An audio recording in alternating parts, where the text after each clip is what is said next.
오늘 본문은 이사야서 9장입니다. 8장에 이어서 계속 이제 이사야서 공부를 이제 진행하고 있습니다. 오늘 본문 제목은 이제 예수 그리스도의 5가지 이름에 대해서 나눠보고자 합니다. 먼저 이제 이전 영상 중에 이사야서 8장을 다뤘었는데 그 이사야서 8장 후반부 내용을 다시 복습하도록 하겠습니다. 21절 그 맨 마지막 구절 보시면 그들 이제 유다 백성을 가리키는데요. 그들이 심한 괴로운 처지에 놓여 굶주린 채로 이 땅을 지나가리라. 그들이 굶주릴 때 스스로 초조해하며 자기들의 왕과 자기들의 하나님을 저주하고 또 위를 쳐다보며 땅을 바라볼 것이로되 보라 근심과 어둠과 고통의 흑암뿐이리라. 그들이 어둠으로 쫓겨나리라 라는 말씀이 있습니다. 유다 백성, 그들이 하나님의 말씀을 계속 완악하게 귀를 닫아서 하나님께서도 그들에게 말씀의 기갈, 그리고 말씀의 부족, 그리고 그들을 향한 이제 완악함의 넘겨줌을 이제 허락하심으로 말미암아 그들에게 어둠과 고난과 그리고 고통의 시간이 임할 것을 말하고 있습니다. 물리적으로는 이제 바벨론 제국에 의한 유다의 멸망과 그로 인해서 나타나는 포로 생활을 의미한다고 볼 수 있고 또 오늘날에 우리에게 적용한다면 하나님의 말씀을 거절한 사람들에게 임하는 영적인 그 어둠과 고난을 의미한다고 볼 수도 있습니다. 이와 같이 이제 유다 백성들을 향해 하나님께서는 이사야 선지자를 통해 그들을 향한 암울한 미래를 예고하시고 그리고 심판을 경고하고 계십니다. 그런데 오늘 이제 9장에는 이와는 조금 반전되는 희망의 내용이 연결되게 됩니다. 그럼 한번 9장 본문 말씀을 읽어보도록 하겠습니다. 자, 이제 그들이 이제 유다 백성이 하나님께 불순종하고 말씀을 귀를 닫음으로 말미암아 생긴 흑암과 어둠. 그런데 이 흑암과 어둠이 어떤 식으로 이제 변화가 되게 되는지 그 반전을 한번 보겠습니다. 이사야서 9장입니다. 1절부터 읽는데 오늘은 제가 킹제임스 버전과 개역 개정을 같이 이제 평행으로 대조해서 말씀을 드리고자 합니다. 왜냐하면 너무 많은 내용들이 번역이 좀 다르게 되어 있기 때문에 두 개를 같이 대조해 비교해 보면서 어느 쪽이 더 합당한지 성경적으로 분석을 해볼 필요가 있을 것 같습니다. 그래서 1절입니다. 킹제임스 버전부터 읽어보겠습니다. 그러할지라도 즉 이제 흑암과 어둠이 유다 백성에 임할지라도 그 흑암은 그 땅이 괴로움을 당하던 때의 흑암과 같지 아니하리니 라고 하였습니다. 여기서 그 땅이 무엇인지 뒤에 나옵니다. 그때에는 그분께서 처음에 스불론 땅과 납달리 땅을 가볍게 괴롭히시고 나중에 요르단 건너편 바닷길 옆 민족들이 거하는 갈릴리에 있는 그 땅을 더욱 심하게 괴롭히셨느니라 라고 하였습니다. 즉 여기서 그 땅, 여기서 흑암이 임한다는 그 땅이 어딘지가 이제 나왔습니다. 바로 스불론 땅과 납달리 땅, 갈릴리에 있는 그 땅인데요. 바로 북이스라엘의 이제 북쪽 부분에 있는 갈릴리 호수 주변의 일대를 말합니다. 이 부근에서 이제 스불론 지파와 납달리 지파가 땅을 배분을 받았었습니다. 이 땅들은 아시리아의 북이스라엘 침략 때 극심한 고난을 당하게 되었고 그들이 있었던 민족들이 모두 사로잡혀가서 사마리아 민족이라는 일종의 유대인과 이방인의 혼혈 민족이 만들어지는 그런 안타까운 일이 벌어졌었던 그런 비극의 땅이 바로 이곳이었습니다. 자, 근데 개역개정에서는 어떻게 번역이 됐는지 저에게 익숙한 버전 한번 읽어보겠습니다. 전에 고통받던 자들에게는 흑암이 없으리로다. 옛적에는 여호와께서 스불론 땅과 납달리 땅이 멸시를 당하게 하셨더니 후에는 해변길과 요단 저쪽 이방의 갈릴리를 영화롭게 하셨느니라 라고 하였습니다. 좀 약간 번역이 많이 다릅니다. 어느 쪽인지는 이제 여러분께서 성경을 직접 읽어보시면서 이제 판단을 해보시길 바랍니다. 2절은 어떻게 되느냐? 이제 2절 말씀입니다. 어둠 속에 다니던 백성이 큰 빛을 보았고 사망의 그늘진 땅에 거하는 자들 곧 그들에게 빛이었도다 라고 하였습니다.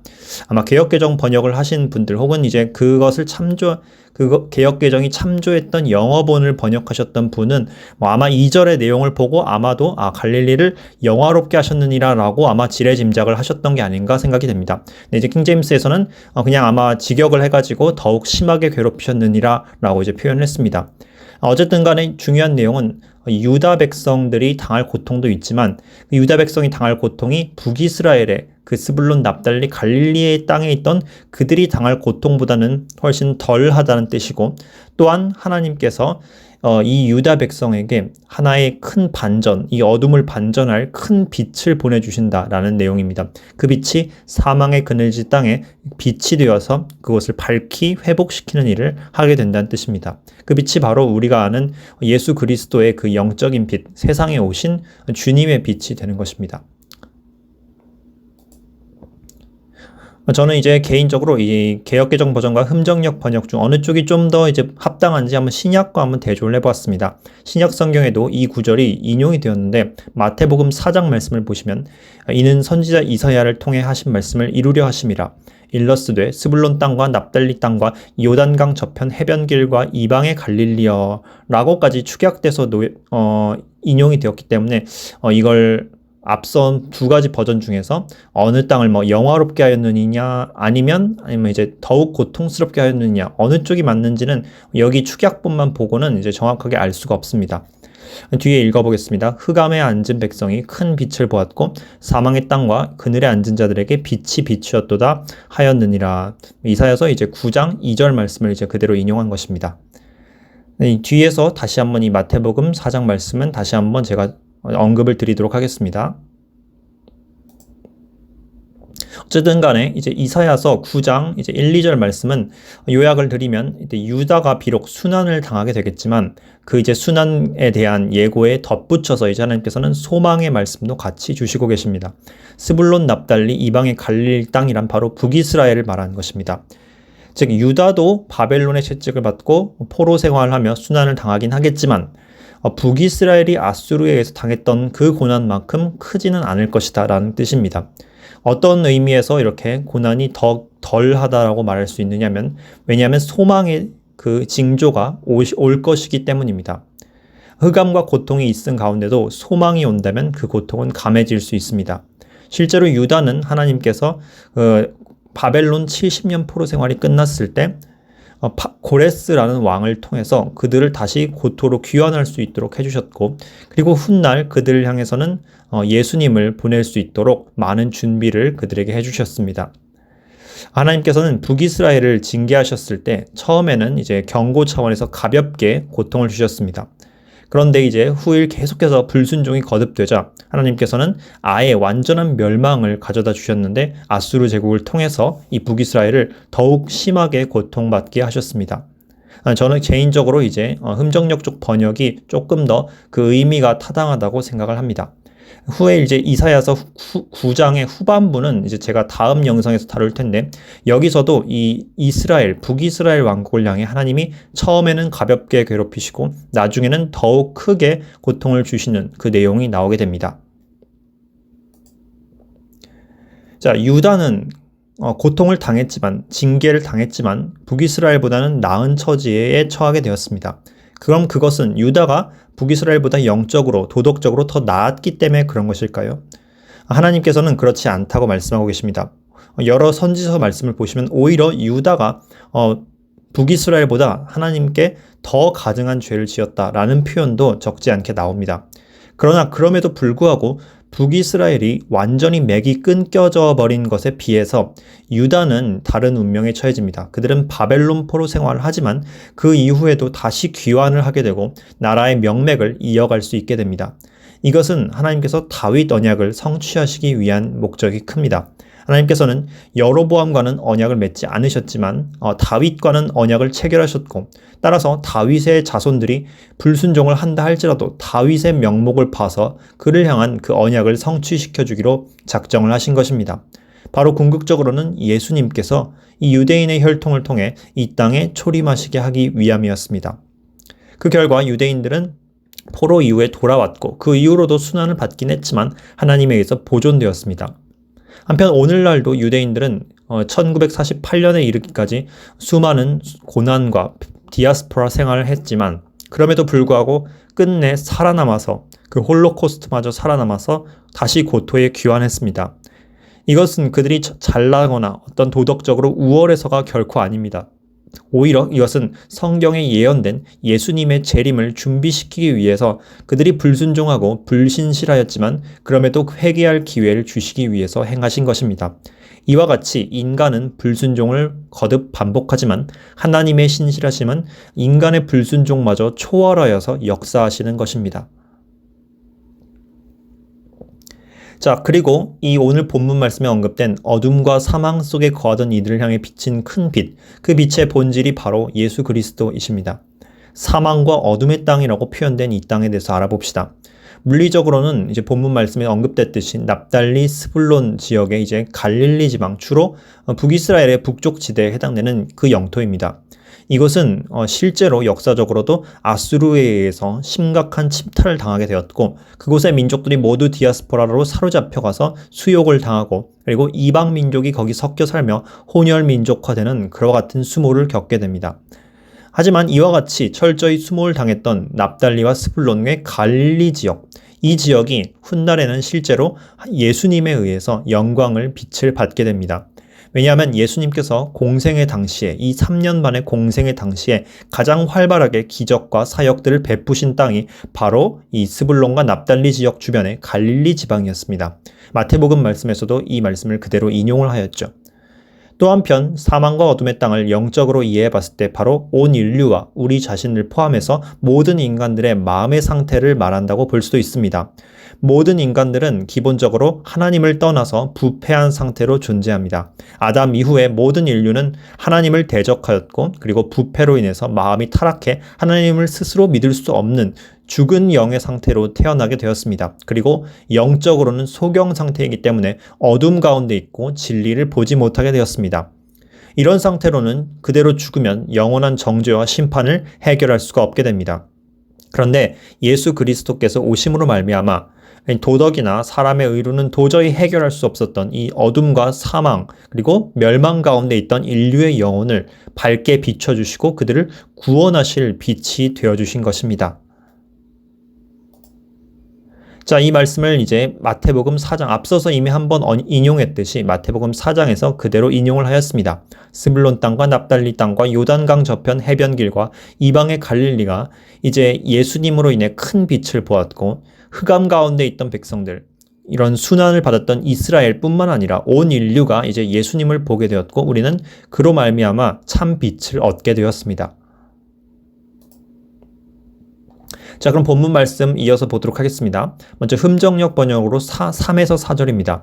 주께서 민족을 번성하게 하시되 기쁨을 더하지는 아니하셨으나 그들이 수확 때에 기뻐하며 사람들이 노력한 물건을 나눌 때에 기뻐한 것 같이 주 앞에서 기뻐하오니 주께서 미디안의 날에 행하신 것 같이 그의 짐을 맨 멍에와 그의 어깨의 지팡이와 그를 학대하는 자의 막대기를 꺾으셨나이다 라고 하였습니다. 익숙한 개역개정 버전을 보면 거의 다 비슷한데 한 부분이 조금 번역이 다르게 나옵니다. 앞부분인데요. 주께서 이 나라를 창성하게 하시며 그 즐거움을 더하게 하셨으므로 라고 하였습니다. 킹제임스에서는 기쁨을 더하지는 아니하셨으나 라고 했는데 개역개정에서는 즐거움을 더하게 하셨으므로 라고 했습니다. 역시나 이제 앞뒤 문맥을 잘 보시고 여러분께서 이제 판단하셔서 어느 쪽이 좀 더 합당한지 이제 잘 이해하시면 될 것 같습니다. 제가 어느 쪽을 뭐 강요하진 않겠습니다. 전 개인적으로는 이제 앞선 그 전자에 해당되는 주께서 민족을 번성하게 하시되 기쁨을 더하지는 아니하셨으나가 좀 더 그 영적인 의미와 그리고 역사 문맥적인 의미를 잘 담고 있다고 생각을 합니다. 한번 그러면 이제 나눠보도록 하겠습니다. 주께서 민족을 번성하게 하시되 기쁨을 더하지는 아니하셨으나 라고 하였습니다. 이스라엘 민족은 하나님의 언약, 즉 아브라함에게 주신 언약 그대로 큰 민족으로 불어날 수 있었습니다. 즉 민족을 번성하게 하시되라는 예언이 성취된 것이죠.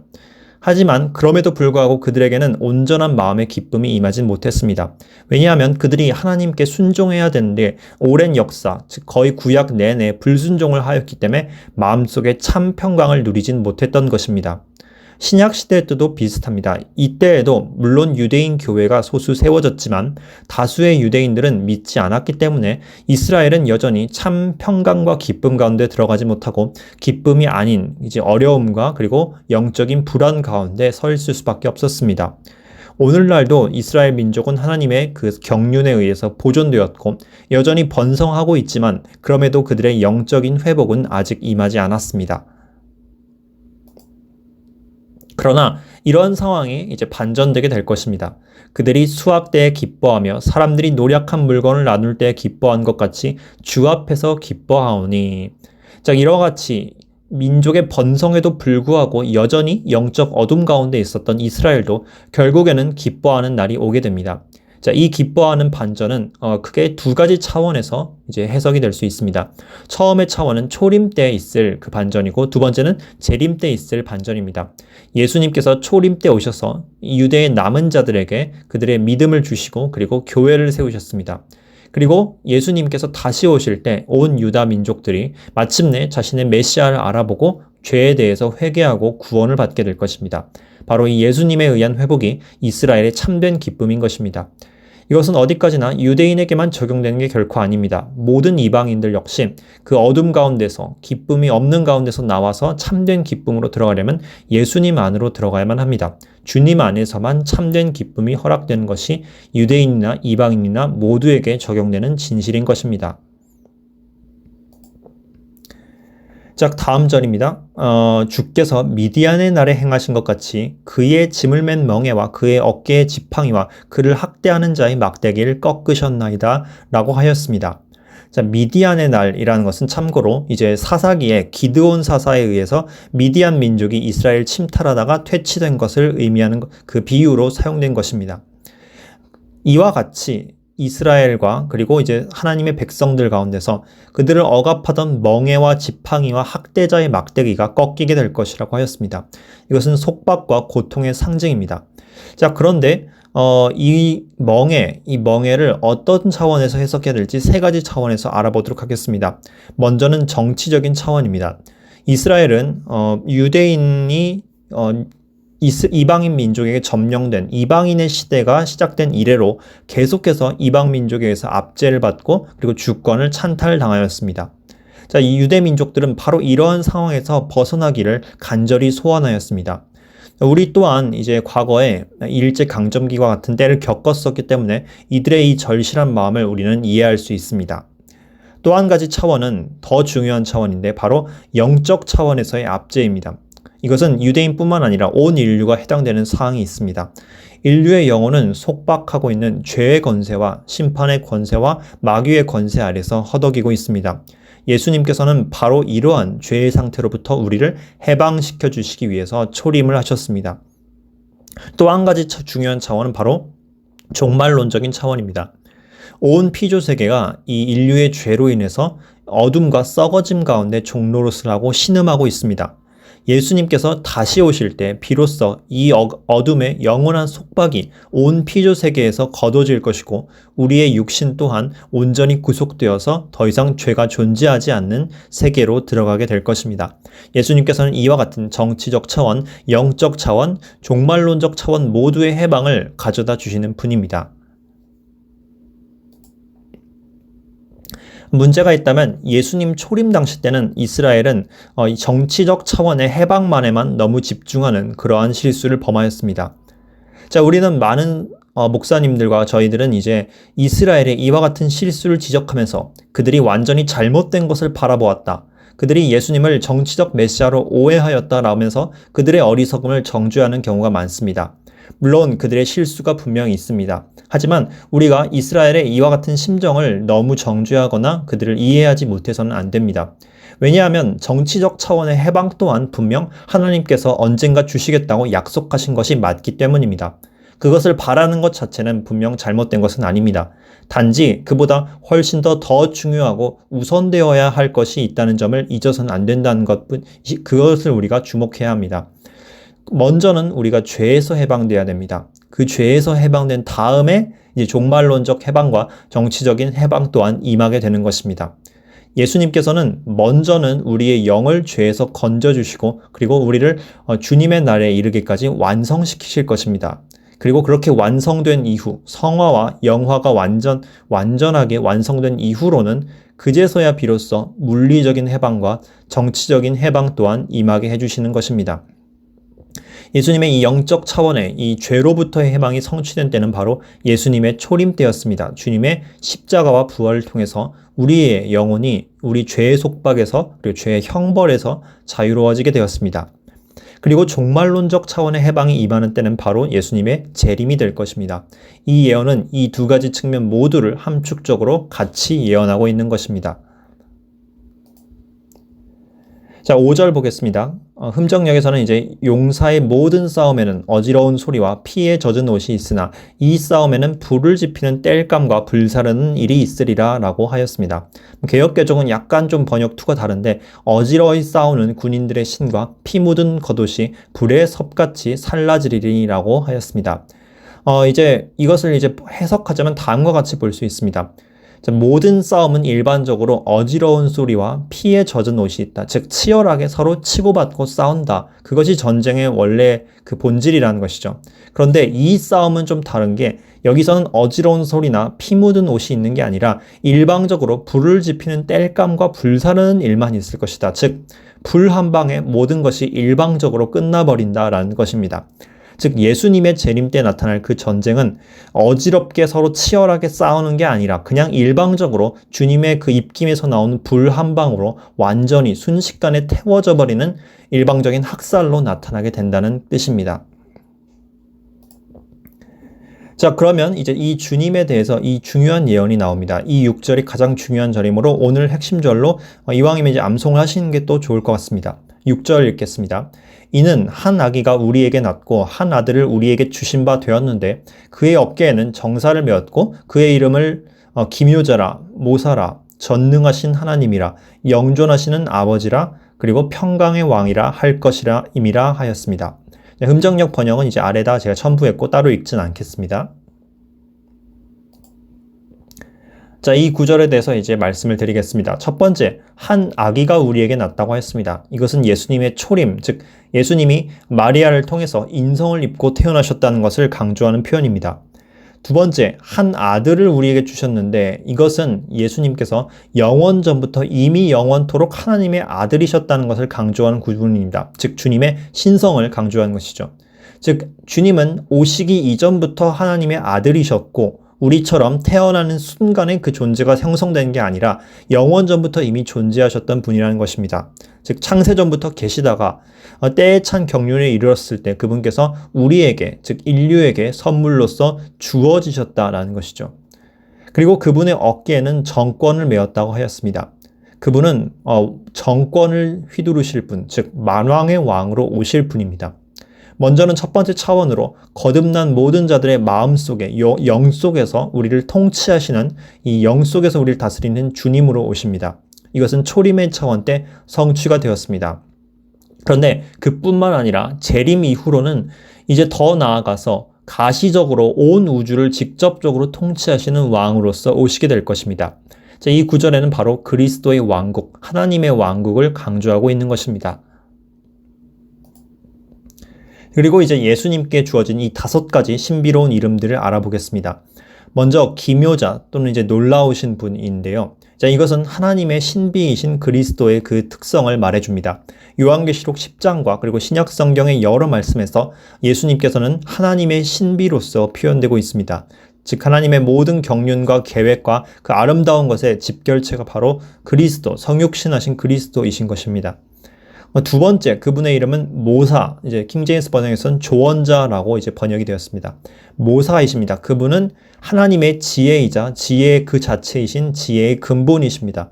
그리고 성령님처럼 예수님은 위로자이자 조언자로서 우리에게 조언을 해주시는 분으로 오셨습니다.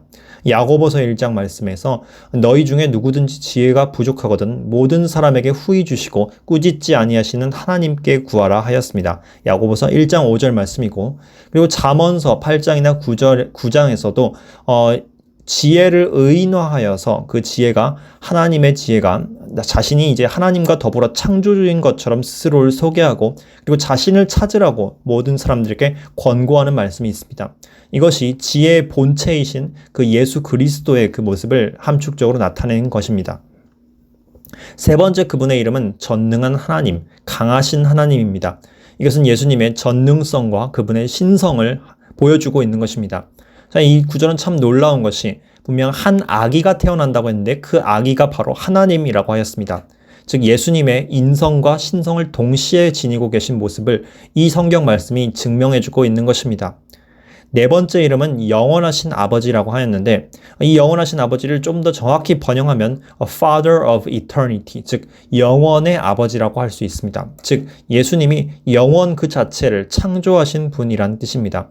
I am that I am, 즉 주님은 영원 전부터 존재하셨을 뿐만 아니라 시간축 그 바깥에 존재하시는 그 시간이라는 개념 그 자체를 만들어내신 분인 것입니다. 그리고 다섯 번째 중요한 이름이 바로 평강의 왕 또는 평강의 통치자이십니다. 예수님께서는 이제 모든 평강의 근원이시며 모든 평강을 이루시는 평화의 왕이신 것입니다.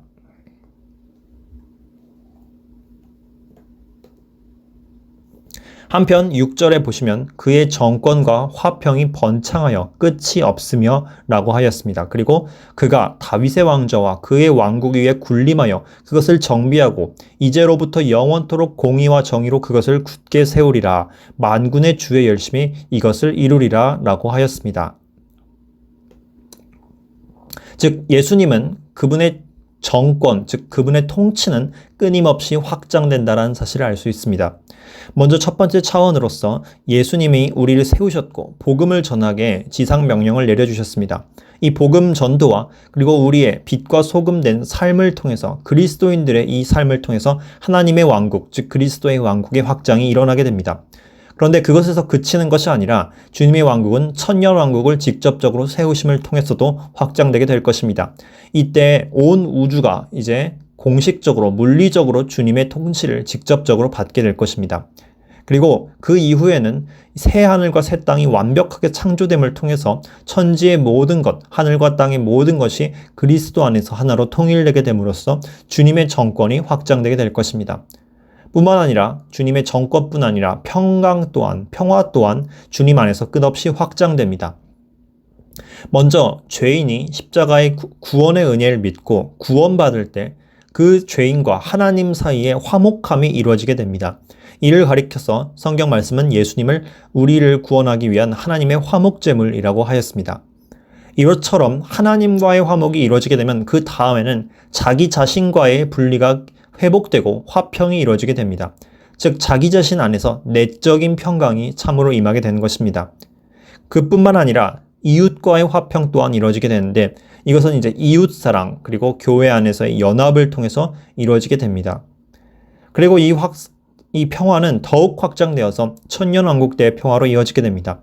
이때는 문자 그대로 전쟁 그 자체가 그쳐지게 되고 자연계도 평화를 이루게 됨으로써 사자와 이리와 늑대와 표범 등이 어린 양과 아이들과 그 논일면서 서로를 해하지 않는 온전한 진짜 평화가 이제 물리적으로 가시적으로도 이루어지게 되는 것입니다. 그리고 이것이 최종 완성 단계에서는 새 하늘과 새 땅에서의 평화로 이어지는데 이 평화는 영원 무궁토록 하나의 오점도 없이 완전하게 이어지게 될 것입니다.